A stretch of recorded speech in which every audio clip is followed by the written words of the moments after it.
Foram o ponto de encontro de várias gerações. Emoções ao rubro, novas sensações, paródia entre amigos, mas também nervos em franja e, possivelmente, os bolsos vazios. Hoje vamos ao salão de jogos e falar da evolução do arcade. Este é o Retro Gamers.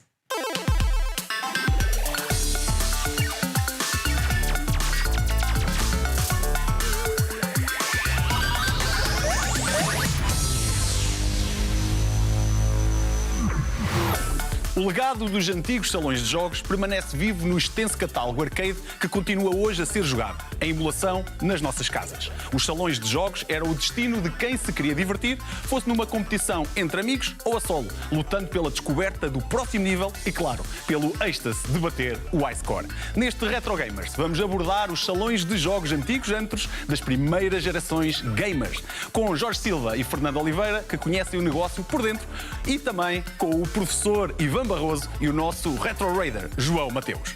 Vamos então carregar no start. O conceito de sala ou salão de jogos já existia muito antes de qualquer um de nós aqui sequer ser nascido. Só que, naturalmente, esse conceito não tem os nossos estimados videojogos. Se na antiguidade estes espaços eram um luxo apenas ao alcance de famílias reais e burguesia, as sucessivas revoluções culturais e tecnológicas trouxeram os jogos e os torneios a todos. Antigamente resumia-se a jogos de cartas, xadrez, bilhares e talvez uma mesa de bagatelle. Mas durante o século XX assistiu-se a uma transformação quase total desses espaços de lazer, mais tarde denominados de arcade, na gíria norte-americana. Por cá, as mesas de bilhar e snooker começaram a ceder espaço aos famosos matraquilhos e, mais tarde, aos flippers e outras máquinas eletromecânicas. Tudo isto antes de sequer existirem videojogos. É no final da década de 70 que surgem os primeiros videojogos, mas é durante as duas décadas seguintes que se estabelece todo um novo negócio, com máquinas eletrónicas onde tínhamos de meter moeda para jogar. Começamos então por receber Jorge Silva e Fernando Oliveira, que viveram e vivem as arcades desde sempre. Bem-vindos aqui ao Retro Gamers. Muito obrigado. Ele já repetente, não é? Tu uma estreia. Mas eu sei que tu tinhas um salão de jogos a correr na tua família. Como é que era o ambiente desses salões na altura? O ambiente na altura nos salões de jogos era onde o pessoal fazia o ponto de encontro. Eu recordo-me quando comecei a jogar as arcades, não é? No fundo, porque isto houve um bichinho aqui no meio, não é? E daí chegar ao salão de jogos. Eu era miúdo, lembro de ver uma máquina num café e ela chamou-me a atenção. Porque aquilo que estava ali era para mim, no fundo, não é? Estava a olhar para ela e tive curiosidade. E depois aí o bichinho ficou cá dentro, no fundo, porque eu fui experimentar e foi uma coisa que fiquei a gostar. E então, a partir daí, comecei a descobrir também salões de jogos na altura, não é? E vi que era frequentado por imensa gente. E eu, na altura, andava na escola, na realidade, as moeditas que a gente tinha, depois começou a gastar nessas máquinas, porque eu comecei a ver abundâncias de jogos, não é? E achei aquilo um negócio rentável e sugeri isso aos meus pais, para abrir um salão de jogos. Depois a minha mãe, ao princípio, não lhe agradou muito a ideia, porque... Também era uma novidade na altura, não é? Sim, era uma novidade e não lhe agradou muito a ideia. Porquê? Porque houve um problema no nosso mercado, que foi os jogos Fortuna Azar, que foram legais durante 2 ou 3 anos, não me recordo agora perfeitamente, e depois criou-se ali uma barreira ou uma má imagem das máquinas, porque na altura era 18 anos para frequentar. Depois passou para ser 16 a seguir. E eu achava que aquilo era para mim, porque eu era um miúdo, não é? Tinha 12, 13 anos, recordo-me perfeitamente, e até Mas o jogo... tu já eras frequentador de outros salões de jogos? Eu comecei depois a ver outros salões, não é? Porque a primeira máquina que eu vi, na verdade, foi num café. E eu vi aquela máquina e tinha um jogo que não era o Space Invaders. Eu nem sei dizer qual é que era o jogo na realidade. Porque o primeiro jogo que eu joguei foi até o Crazy Kong, que é um jogo da Falcon licenciado pela Nintendo. Mas houve uma grande evolução dos salões de jogos na altura e com um aparecimento de uma data de máquinas. Tu, Fernando, que foste a esses salões também como utilizador, como é que era o ambiente? Eu lembro-me fumo por todo lado. Brutal. Eu, na altura, quando comecei a frequentar os salões de jogos, eu estava a trabalhar no Porto, numa loja que tinha 14 anos. Era uma loja de venda de eletrodomésticos e havia um salão de jogos na rua 31 de Janeiro. Eu saía da loja ao fim do dia de trabalhar e ia para a porta do salão de jogos. Porquê? Porque não deixavam entrar, porque eu tinha 14 anos, não me deixavam entrar. Quando eu fiz 16, finalmente consegui entrar, Espetacular, espetacular. Entramos naquele ambiente do som, da música, das máquinas, do barulho da própria máquina. Isso. As primeiras máquinas que comecei a jogar também foi logo o Kung Fu Master, a 15 escudos. Na altura era 3 moedas, 5 escudos. Depois passou para o Street Fighters, ao Tetris, também jogava muito lá, aquilo, o ambiente era... Como é que tu sentiste essa evolução técnica? Por exemplo, falaste-me do Kung Fu Fighter, que é um jogo muito mais simples que do que o Street Fighter. Como é que tu viste essa evolução a olhos do utilizador? Isso. É bastante grande, não? Era claro que um era de 5 plataformas, não é o caso do Kung Fu Masters, ali o Street Fighter já é um jogo de mano a mano, digamos assim. Eu aí perdia muito, sabes como? Porque eu gastava bem dinheiro para tentar chegar a ganhar aos prós, que os prós estavam lá sempre a jogar, eu queria jogar, eles não quer jogar, então aqui ao meu lado. Jogas contra a minha imagem, tipo, havia sempre uma personagem que estava sempre agarrada naquela máquina. E se queríamos jogar, eles jogavam muito, não é? Nós éramos miúdos, eram os primeiros a jogar, não é? Se queria jogar, tinha que jogar contra ele, e quando jogava contra ele, jogava ali 1 minuto e meio, depois acabou, já não tinha mais dinheiro, tinha que ficar a olhar mais nada, era isso. Na altura, como é que tu ligavas, por exemplo, a lei que proibia as pessoas de 16 até aos 18 anos de entrarem... Aliás, as pessoas antes de 16 anos de entrar neste salão, havia muito controle sobre isto ou era mais um mito? O controle era bastante rigoroso. Eu fui alvo de várias fiscalizações por parte da GNR e da PSP, que era o normal, mas era em qualquer local. Chegámos a ter a pagar uma multa, não é? Porque os menores queriam jogar, como é normal. É como eu disse há pouco, e bem, as máquinas estavam ali, era para os miúdos, não era para os graúdos, no fundo, não é? Porque eu revia-me nisso neles, não é? Eu recordo uma altura, o meu pai estava lá no salão de jogos, isso acontecia com frequência, e os miúditos apanhavam o pai distraído, não é? Entravam, metiam a moedita, agora já não deixa-me acabar a partida. Qual é a grande diferença entre as máquinas de hoje em dia para as máquinas que tu tinhas quando abriste o salão com os teus pais? Há uma diferença muito grande. Para já, o panorama da diversão parou no tempo, não é? Porque chegamos ali a meados de 2000, 2004, 2005, por aí, deixou de ser um negócio rentável. Simplesmente porque as pessoas deixaram de jogar, não é? Depois... Também tem outros com PlayStation, consoles. A questão crucial aqui foi os computadores. Vieram revolucionar um bocadinho o mercado com os jogos online, com os jogos em rede. Recordo na altura, quando foi a decadência dos salões de jogos, foi na altura que apareceu Counter-Strike. Pois. Acho que toda a gente se lembra disso, deves-te lembrar provavelmente. A gente montou uma LAN com 20 computadores.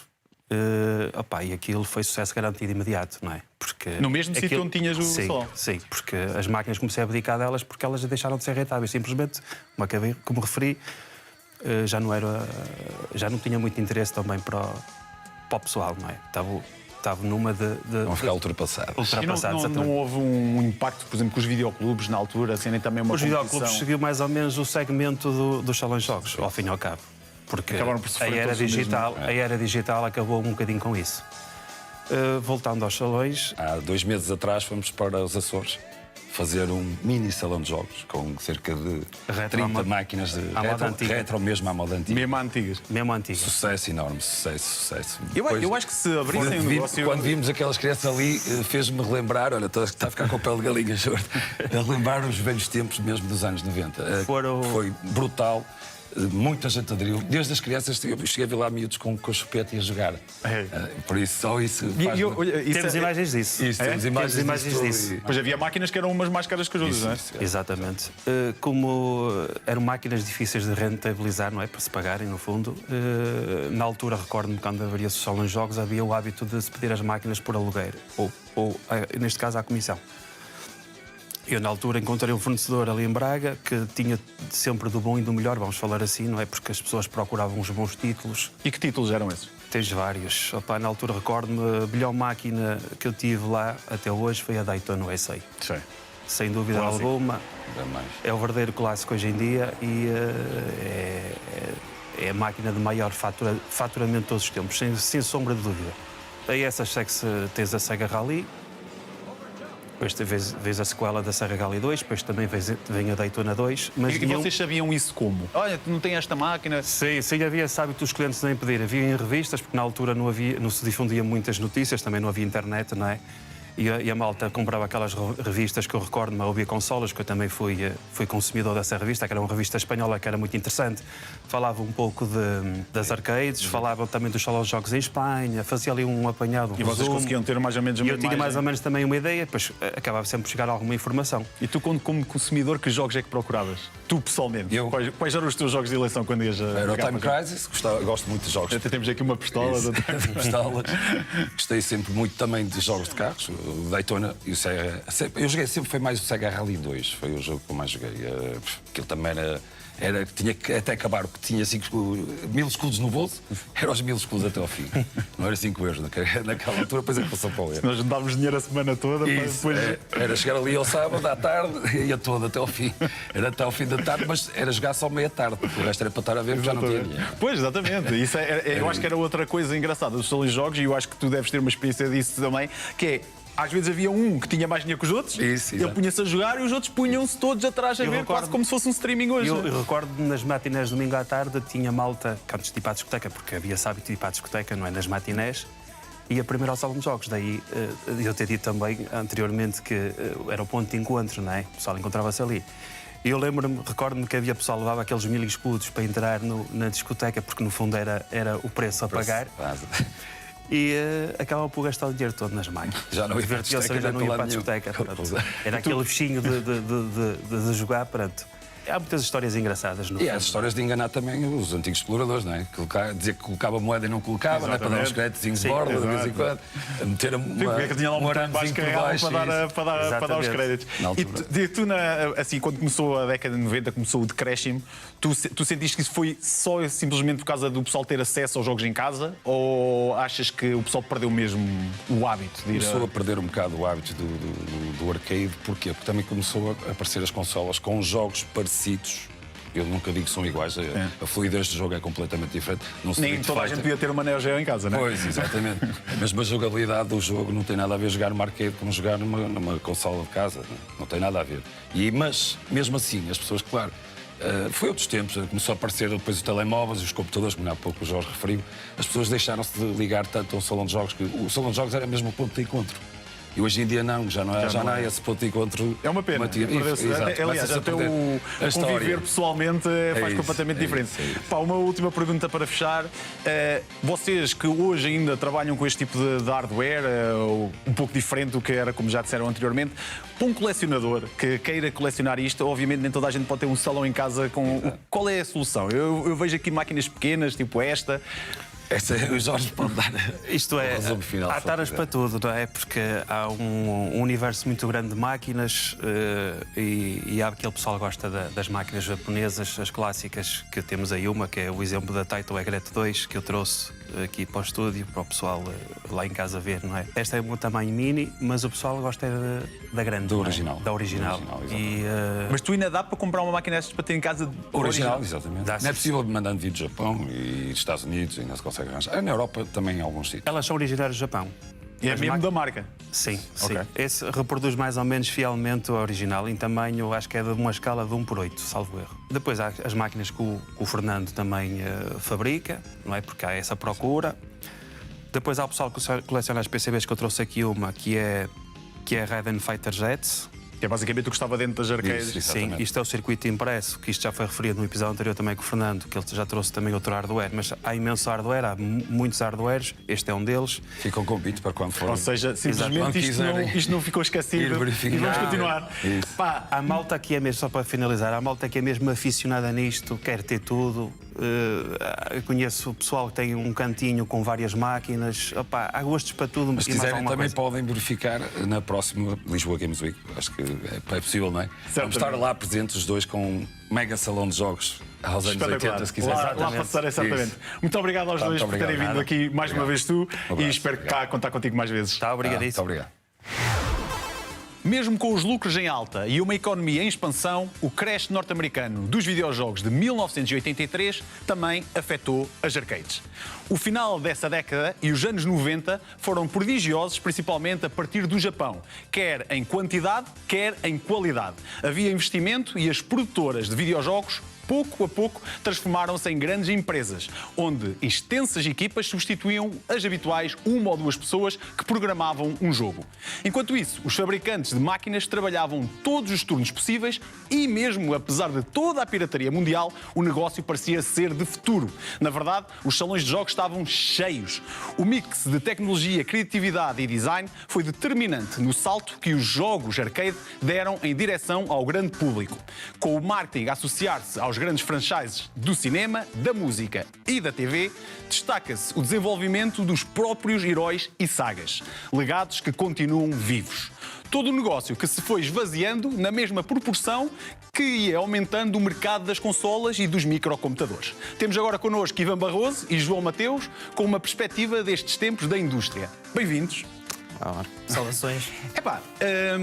O negócio das arcades foi completamente dizimado quase pelo negócio das consolas. Mas como é que os jogos na altura para arcade eram feitos? É uma boa questão, não é? É uma questão até muito interessante, porque se fores a ver, grande parte das arcades ou vinham da América do Norte, ou vinham do Japão, e com dois contextos completamente diferentes. Numa parte do Japão vinham acerçados ali no grande milagre financeiro japonês, na parte da América, porque foi de lá que surgiu a indústria e que houve muitos estudos, e até surgiu da academia, até que alguém decidiu pôr uma slot de moedas, que é essa a lenda que é contada, embora a história seja claramente mais complexa do que isso, mas a ideia... Uma ideia de mestre. A ideia foi só tentar copiar o modelo de negócio das máquinas de flippers e as máquinas de pinball e as de foosball, matraquilhos, como a gente lhes chama em Portugal, para este novo meio de vídeo. E foi daí que nasceu esta indústria. E realmente, os primeiros autores de máquinas de arcade eram académicos, ou seja, era malta que vinha das universidades. Era malta que às vezes nem tinham concluído o curso, mas tinham tido acesso ao computador, que é considerado até a máquina suprema do século XX, é o computador. E onde é que os computadores estavam? Nas universidades, não é? Nas universidades e também nos grandes estabelecimentos militares, para desenvolver tecnologia para a Guerra Fria. Deve ser um bocado macabro. Por isso é que os primeiros jogos que vemos às vezes assim é tipo simulações de balística, jogos de guerra que eram depois utilizados. Pois quando o negócio das arcades se estabilizou e realmente era um negócio, que marcas é que se destacam, que empresas é que se destacam aqui? Há muitas aqui, tanto eu como o Johnny temos conhecimentos das mesmas, não é? Que a Atari na Tens aqui uma arcade cheia de... Sim. É só a parca, não. Temos desde a Atari na América do Norte, a Sega, que é um acrónimo de Service Games, que começou exatamente com isso. Muita gente pensa que a Sega é Mega Drive, a Master System não sabe que... Não. Aliás, grande parte dos êditos da Sega no conforto do lar são traduções ou conversões, preferir, dos grandes êditos de arcade. SNK também. SNK, que é mais uma empresa japonesa. Que, embora tenha tido consolas, eu acho que a maior parte do pessoal associa a SNK às arcades. Às arcades, não é? Tem esse nome, ou Neo Geo. Exato. Agora... Aliás, para aí 3/4 da biblioteca são jogos de arcade. São fighters, são... Sim. Papamoedas, basicamente. Sim. Então, e outra coisa interessante é... Nós, antigamente, tipo, quando nós íamos às arcades, nós víamos sempre a lista dos iScores, não é? Nunca estava lá. Hã? Eu nunca estava lá. Nunca estava lá. Nunca estava lá. Mas porque no dia alguém desligava. Isso era horrível, era horrível. Como é que era? E depois, mais tarde, até houve a partilha destes mesmos scores online, ou seja, as máquinas eram ligadas à internet, uma questão de muitos anos depois, não é? Mas, como é que vocês viviam? Como é que isto era feito? Como é que este tipo de iScores, achas que isto era uma das razões pelas quais o pessoal queria ir ainda gastar mais moedas? Sim, isso faz parte até de uma filosofia de game design que chama-se o ciclo de retenção, ou retention loop, que é como é que tu fazes com que as pessoas voltem, não é? E uma das coisas muito eficientes é o Não era pela facilidade do jogo, de certeza absoluta. Não, até porque eles eram para papar moedas, não é? Estavam desenhados para tal. Yeah. O primeiro round até era ser muito simples, a partir daí a complexidade ia subindo, como até estavam a dizer, aos jogadores profissionais, aqueles que parece que tinham dinheiro infinito, que podiam realmente se tornar proeficientes a jogar. E esse ciclo de retenção, o iScore, até começou, a máquina que é conhecida por ter trazido isso mais para o mercado global, é o Space Invaders da Taito. Porque esse é que realmente introduziu. Apesar de não ser possível pôr as iniciais, porque as iniciais, como toda a gente sabe, eram 3 letras. 3 letras sempre. E tu achas que, aqui entre nós, que ninguém nos ouve, Sim. achas que as versões de arcade eram mesmo melhores que as versões das consolas caseiras? Opa, nós, por acaso, ainda há bocado estávamos a falar disso. Um dos jogos que eu mais joguei na minha infância foi o Tekken 3. Eu cresci com a PlayStation. E o Tekken 3 eu ainda tive a oportunidade de jogar em arcade. Em arcade. Epá, e tu, quando olhas para o Tekken 3, já estamos a falar de 32 bits, um jogo 3D, uma banda sonora incrível, etc. Mas a versão arcade era diferente.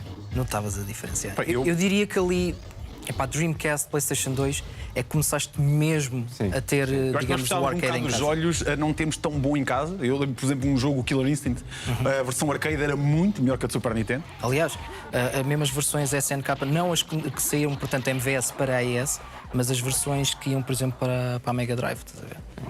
Não tinha nada a ver. Ou às vezes aquelas versões que até mesmo para o Spectrum não tinha competências técnicas. Sim, R-Types, etc. Então, o R-Type, por exemplo, que eu adoro jogar no Spectrum, é uma misericórdia se estivermos a olhar pela versão original, digamos assim, da arcade.